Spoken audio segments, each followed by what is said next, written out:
Sur les hauteurs de l'Atlas, dans l'ouest de l'Algérie, un camp militaire de l'armée islamique du salut.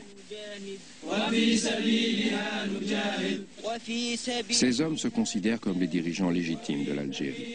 Il y a 3 ans, leur parti a gagné les élections, mais c'est l'armée qui s'est emparée du pouvoir. Depuis, les deux camps s'affrontent dans une guerre sanglante. Au moins 20 000 personnes ont péri. L'Algérie est en état de choc. Il y a 1 an, les militants islamistes ont prévenu les étrangers. Partout en Yémen, ce sont 300 morts de plus, dont la plupart ne sont même pas recensés. Des deux côtés, on recourt à l'intimidation et au meurtre pour atteindre ses fins. Beaucoup vivent cachés, allant d'un lieu sûr à l'autre. C'est une guerre menée dans l'ombre, une guerre où les policiers portent des cagoules et où on se méfie même de son propre frère. Un conflit jusqu'ici caché au monde extérieur.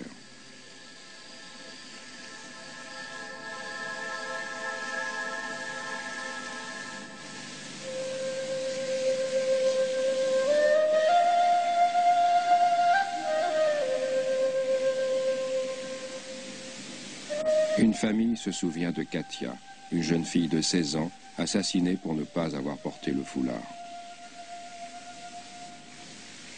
Elle a été abattue à quelques mètres de chez elle alors qu'elle rentrait de l'école. Juste avant, les islamistes avaient lancé un ultimatum aux femmes.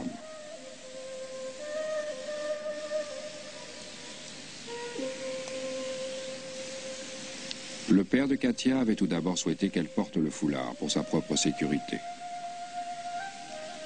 Bien avant l'assassinat de Katia, on avait déjà appréhendé cette fatalité. C'est des voyous qui se mettent à côté des magasins. À chaque fois quand elle passe, il leur disait si ne vous portez pas le hijab, on va vous tuer.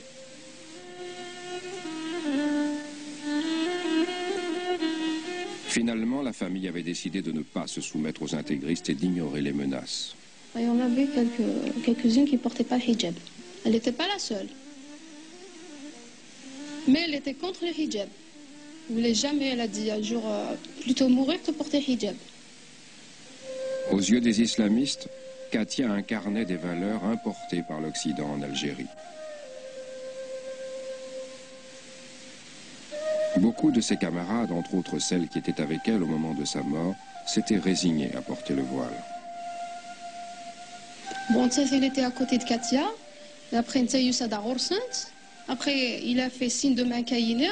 Elle est partie en courant. Katia, il a tiré dessus.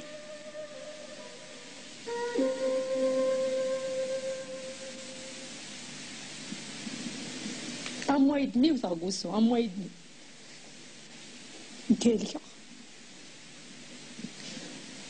لا مثلا تد مشتاق لبعض بحال زيادة ما تدرا تفرق كذا طولتا سرقوا ما تدرا لي بالي زيادة ماشي كتساعد تزكي كذا.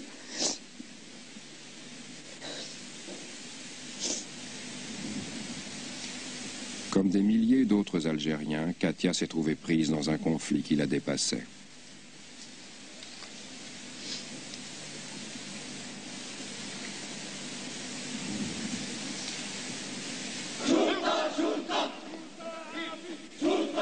Une école de police à l'extérieur d'Alger.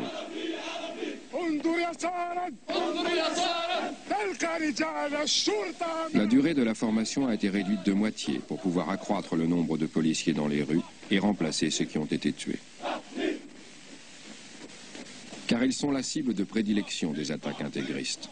Plusieurs milliers ont été assassinés. Souvent dans les petits commissariats vulnérables pour leur prendre leurs armes. Depuis des dizaines d'années, la famille Djebari est liée à la police. Elle vient d'en payer le prix. Les 2 filles de Majid Djebari sont veuves. Tout récemment, Gania, elle-même femme policier au service des passeports, a perdu son mari, tué parce qu'il était policier. Des meurtres d'autant plus horribles que dans cette communauté unie, La plupart des victimes connaissent leur assassin. انا اللي غاتني بزاف خاطر لي فوازان هذاك تاعنا هذوك كنا ملاح معاهم بزاف ودرنا فيهم بزاف حاجه درنا فيهم الخير بزاف المهم هو دار فيهم الخير الاخراني دعيتي درت لهم انايا اللي درت لوليدهم هذا اللي قتل راجلي انا اللي درت لهم باسبور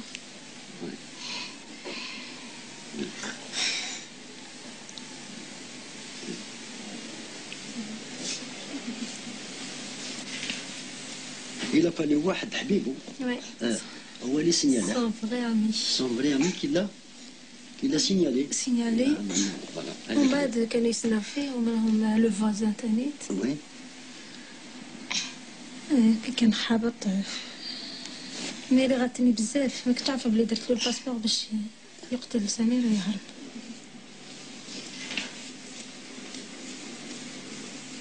Ils lui ont touché la main, ils lui ont dit bonjour, ils se sont assis carrément derrière lui. Au moment où le minibus allait démarrer, les deux ont sorti 2 pistolets et lui ont tiré à la tête. Ils l'ont tué à l'intérieur. Ils l'ont désarmé et jeté par la porte sur le trottoir. Djebari vit à l'extérieur d'Alger, près de la ville de Blida, un bastion des intégristes. C'est ici qu'a commencé la révolte islamiste. La plupart des gens n'osent pas s'opposer ouvertement aux intégristes, car ils croient toute protection impossible. La méfiance est générale, destructrice. L'ennemi est invisible. Là, quand à la rue, une fois qu'ils sont à la rue, ils sont livrés à eux-mêmes, marcher, regarder les gens, tourner, retourner, avec le doute que je suis suivi, que quelqu'un va me... On n'ose même pas dire bonjour à quelqu'un. Mais là, on ne connaît pas notre ami. Il peut être le voisin, il peut être le cousin, il peut être le frère, il peut être le gars du quartier, on est guettés de partout.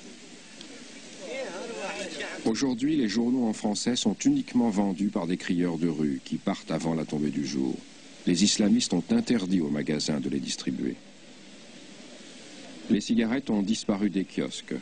Certains ont même préféré fermer plutôt que de se soumettre à une intimidation constante. Le peuple algérien est tellement traumatisé que, avec toutes ces tueries qu'il y a, ils se sentent comme si qu'ils sont sans sécurité.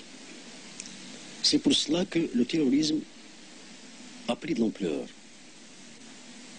Vous voyez que sur un ordre quelconque qui est donné dans n'importe quel quartier, où on interdit la vente des journaux, où on interdit aux gens de fumer, où on interdit la parabolique, tout le monde passe à l'exécution. L'Algérie est en flammes.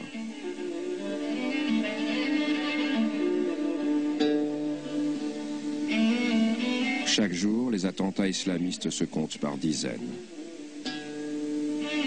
Plus de 600 écoles ont été détruites.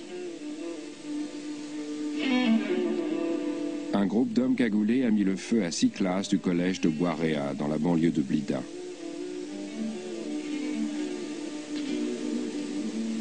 Et c'est sous protection militaire que les enfants qui restent vont à l'école. Car l'enjeu de cette guerre, c'est aussi le contrôle du système éducatif. Les islamistes ont interdit l'enseignement du français, de la musique et de l'éducation physique pour les filles.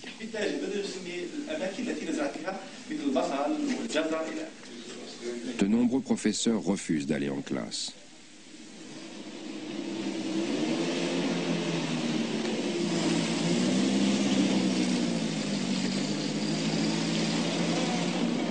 Dans des villes comme Blida, l'insurrection a fait entrer l'armée dans la vie quotidienne des Algériens.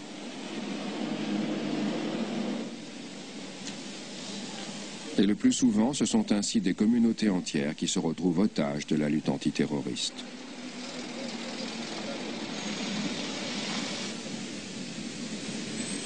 Il y a 3 ans, les chefs de l'armée ont ordonné aux forces de sécurité de détruire la guérilla islamique. Mais la société algérienne en a payé le prix fort. Toute protection juridique a disparu. Car les policiers qui craignent pour leur sécurité suspectent tout le monde. Cet homme était simplement immatriculé dans un autre département. Des dizaines de milliers de personnes ont été arrêtées en vertu de pouvoirs d'exception nécessaires selon le gouvernement devant l'ampleur de l'insurrection. Mais tout droit à la défense a disparu. Avec l'intensification de la violence, les tactiques des policiers et des islamistes se sont rejointes. People, they come to see us saying my son or my brother has been taken a week ago. We don't know where he is. We wait for 2 weeks, 3 weeks, sometimes a month, 2 months. And he's not brought before the court.